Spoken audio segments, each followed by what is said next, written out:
जलवा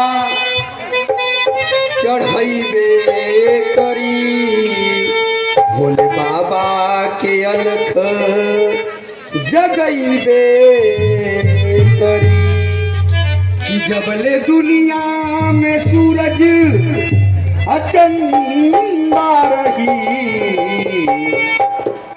बोलबम के नारा हरदम सुनाइबे करी। बोले शंकर भगवान की जय। कहना क्या है? छपर ना छानी सब कहे लयो घरदारी ना छपर ना छानी सब कहे लयो घरदारी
और कृष्ण भगवान जो थे छलिया थे। अगर वो छलिया का मतलब रूप नहीं करते तो महादेव का जान नहीं बचता।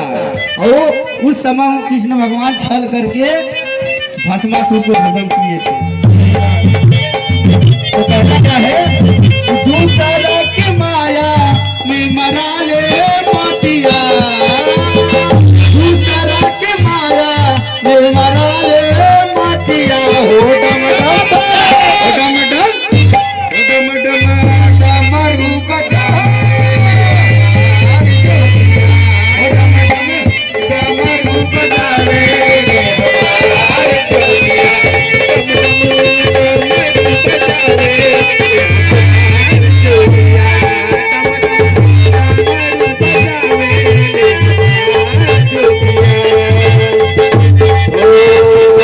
चढ़ल सवनवा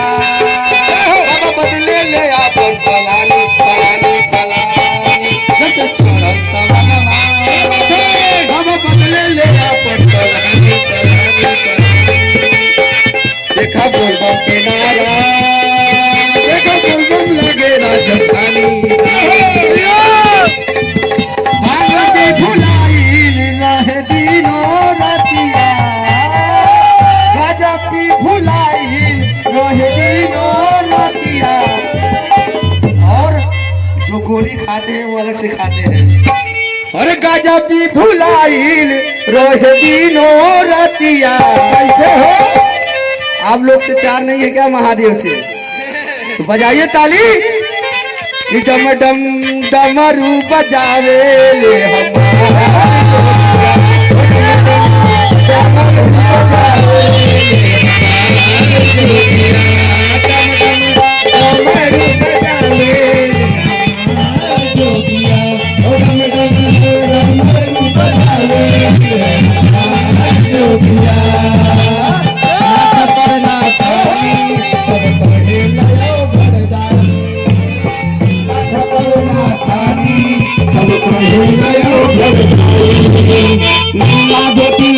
तुरता सुर बहे गंगा पानी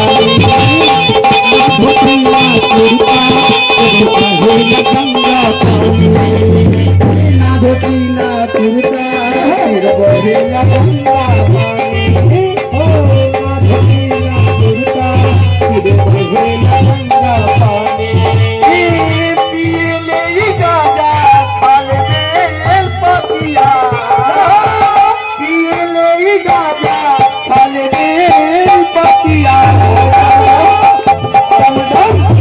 डम डम डमरू बजावे हमारे जोगिया। डम डम डमरू बजावे हमारे जोगिया। डम डम डमरू बजावे हमारे जोगिया।